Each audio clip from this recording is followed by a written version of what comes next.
On the build show today, shingle style coastal details. You know, this video is actually a best of from thebuildshow.com, and we're going to be showing you a house built outside of Rhode Island that my buddy Wade Paquin with WKP Construction built. Wade is an OG contributor to the Build Show. He's been with us since we launched in 2020. And on Tuesdays, we're featuring kind of the best of thebuildshow.com. If you don't know Wade Paquin, fabulous builder, has a pretty big team, and this video we're going to show you today is very iconic for his style. I've never built a shingle style house, but every time I go visit Wade, I'm actually drooling with the details because Wade really nails them, and these houses just gray out and look absolutely beautiful on the coast. With that being said, shingle style details from Wade Paquin. Let's get going.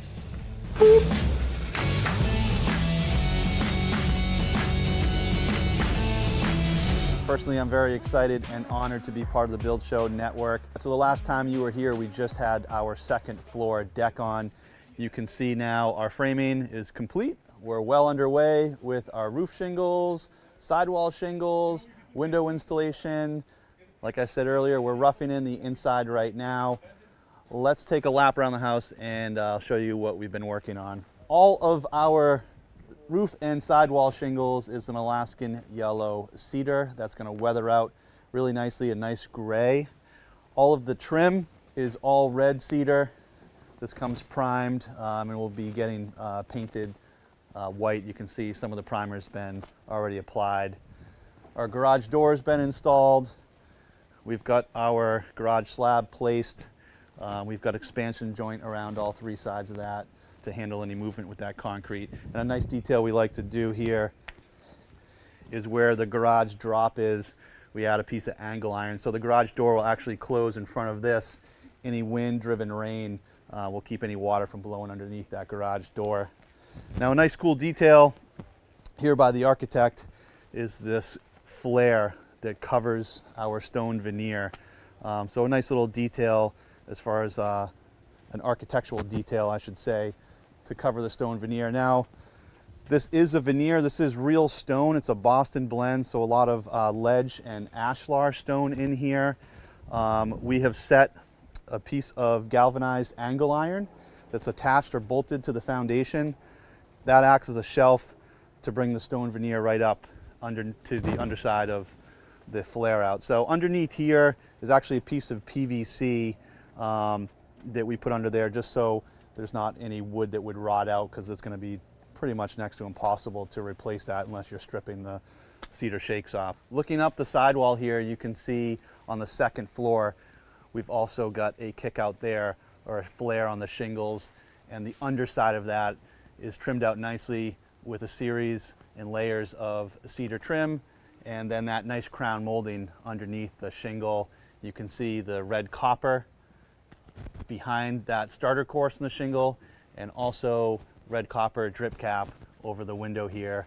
Red copper is the cap on all of our windows and doors here, all of our roof flashing, and even the window and door pan flashing. Coming around the back, you can see we've got our deck framed up. That's got a 5/4 by 4 Ipe decking on it that's face screwed down here right along the ocean. I like to get away from hidden fasteners. The wood tends, especially even the Ipe, tends to cup, and by face screwing it, that keeps it nice and stable. So the deck's in place. The finished look here will have lattice panels, solid panels with a lattice applied to it, with a hinge door under the deck on the front side here for storage underneath. We're also working on some stone veneer around three sides of the turret here. Now, this wasn't originally part of the scope of work. The client decided to finish the basement, and this is a great space inside on the turret, so we've added a couple windows here to let in some light, and we're finishing this off nicely with a bluestone sill. The stone veneer will come up, and the lintel, or the head piece over that window, will be a piece of reclaimed granite. So that's going to look that'll be a really sharp detail when that's all finished off. Around the back side here, the guys just set the door for the basement, so this will be the walkout for the added bedroom down here. The roofers are back here working on starting the shingle coursing, so then the sidewall crew can get up there and start applying those sidewall shingles. You can see all the trim is done around the house. The painters have been on site starting to prep and prime that. The upper balcony over here in what I'm calling now the second master bedroom, since we took 2 bedrooms and merged them into one. And I'll show you guys when we get up there, that space just works better as 1 bedroom, especially with that cool balcony of a nice ocean view. But some nice detail work around that with the copper flashing and the underside of that with that 1x4 V-groove bottom. So nice detail there. Now in the basement, this has become a finished space. So the clients decided to add a bedroom, a full bathroom, and a gym. So this is going to become the bedroom area with the walkout French door. You can see over here in this nice space with the octagon, by adding those 3 windows now, we bring in some nice natural light. This will be a great space for a little desk or an office. Over here, we'll be doing a full bathroom with a walk-in shower. Now, in order to accommodate that, since it was after the fact, we had to saw cut the slab out here, and you can see where that's been patched in, and we put an ejector pump in, and we hid that underneath the stair platform down there. So all the plumbing is in place. You can see it's all stubbed up, and the guys have begun to petition the basement out. Now, one of the challenges we were faced with here is how to accommodate the ductwork. You can see we don't have a heck of a lot of ceiling height here.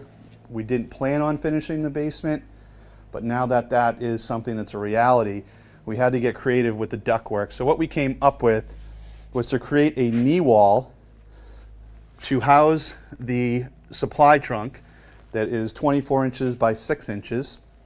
And then we've got our supply for the main level upstairs up here tight to the wall. So what we're going to do is box this out like we have here. This is hung from the ceiling joists. Then we'll create another wall here that will get attached to this and then anchored to the wall. So we'll connect a piece of fairing from the face of this stud down to the stud on the knee wall. That will come right over the sheetrock and provide the board crew a place to attach the sheetrock. So we'll have a nice wall coming up here with a slight jog and then back up to the ceiling. So it really kind of hides the ductwork and reduces any soffits in the ceiling, since we don't have a lot of headspace here. As you come down from the main level, this will be a bit of an entry area, if you will, down into the basement, where you can walk into what will be a laundry room or that exercise room. Off to the right, there'll be a door here, L-shaped storage room behind what will be the elevator shaft right now, but the future elevator will be going in here. So this is a 3-stop hydraulic elevator stopping here, first floor and second floor of the bedroom level. You can see mechanicals and plumbing is underway. We've got a lot of waste pipe, water piping.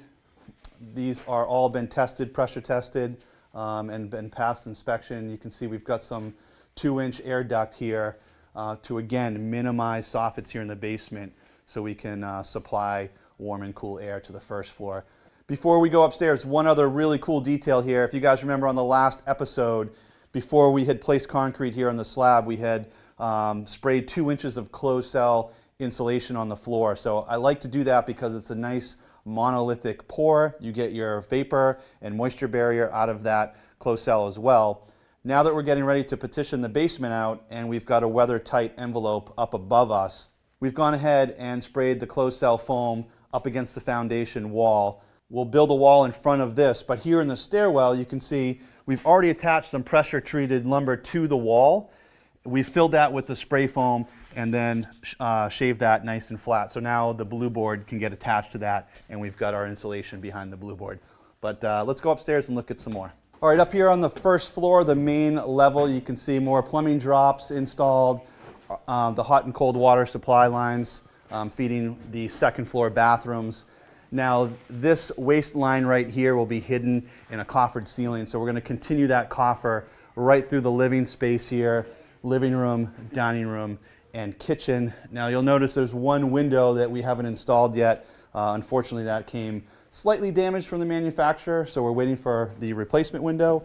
But I just want to show you guys, since this is here, how we're flashing the window. So we like to use zip stretch tape, but the first thing we do is install a piece of cedar clapboard that's pitched to the outside. So we have positive drainage to the exterior side of the wall assembly. And then we'll set a line about 4 inches in, and that's where we line up the edge of the zip tape, the stretch tape, and that is basically right at the back of the window frame. So the window will sit right on that, and then we take this stretch tape before we install the window, of course, and we'll literally stretch this tape right around 3 sides, the bottom, the corner, and up the jamb of the window. So when the window sits in here, you've got good drainage, you've got a good pan flashing by the zip stretch tape, and you're guaranteed good results that way. Let me take you guys upstairs and show you some really cool roof framing details. Okay, up here on the second floor, this is the bedroom level. We originally had 4 bedrooms up here. We've combined 2 bedrooms into one. Let me show you guys what we did here to maximize the space and create basically 2 master suites. Originally there was a wall right here between the 2 windows over to this wall partition. So you had a small bedroom here, a smallish bedroom here, and this bedroom had its own bathroom. Now, the bathroom wasn't very big. The layout was a little challenging, and we had the idea of just removing this wall to make this its own bedroom, and then we were able to play around with the layout here in the bathroom to create a nice full shower, toilet, and sink area. Now, this bedroom is great because you have this tremendous view of the ocean on a balcony deck. So a great place to put a couple chairs, have a cup of coffee, read a book. The sun rises over there. It's just going to be a great spot for the client. Now, on the other end of the house, we have the other master. This is a really nice architectural feature on the house. We talked about that earlier, right from the basement, creating what would be maybe a little office area or a place for a desk. On the first floor, the octagon becomes a breakfast nook, but up here in this master bedroom suite, it's a nice sitting area with great ocean views. There's a lighthouse out in the distance, so just a great spot. Now, originally the plans had a flat ceiling coming through here, so the ceiling in the main bedroom carried right through the octagon. I didn't want to hide all of this incredible framing work. This was a lot of work that our crew put into this. As you look up here, you can see it looks like art. So yes, we have to cover it, but we wanted to do something unique with it. So we left it exposed, meaning vaulted, and we'll bring the blue board up to the top plate, and then the entire octagon, all 8 pieces, will be a horizontal, either a V-groove or a bead board, so wood ceiling in here. So that's going to be really nice. Now, we had one challenge with how do we divide the octagon from the main bedroom by keeping this vaulted and this flat, and that's where we came up with this creative idea to add a header. So that creates the 2 other sides of the octagon we needed to define this space. So love working with architects that allow me and my crew to be creative and collaborate together, and this is a great example of that. So since you've been here 2 months ago now, Matt, we've made some pretty good progress. What do you think? Isn't that house absolutely gorgeous? But guess what? Wade has built a lot of these houses and has some even more beautiful details than what you saw today. So go check out Wade's videos on thebuildshow.com and absolutely follow him on Instagram at WKP Construction. He's doing fabulous work, and he now has 5 years worth of videos, as well as a series called Building on an Island, where he built a house out on Block Island. That's actually the 2nd division of his company. So go check out Wade Paquin there. Fabulous builder and lots of great videos.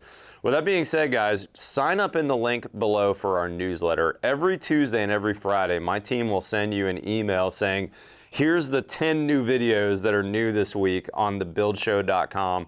And that's how you can keep up with what's new from Wade or Stephanie Daly or Jake Bruton or Steve Basic or any one of our 14 contributors. This is a great resource. Everything's 100% free. And oh, by the way, we just have a 15-second commercial before the video content. We don't break in the middle like some of the other video players do, wink, wink, so you can watch the entire video ad-free. We do appreciate our manufacturer partners who support thebuildshow.com to make it 100% free for you. There's no paywalls anywhere on our site. Everything's totally free. With that being said, hit that subscribe button below. New content every Tuesday and every Friday. Follow us on Facebook or Instagram. Otherwise, we'll see you next time on The Build Show.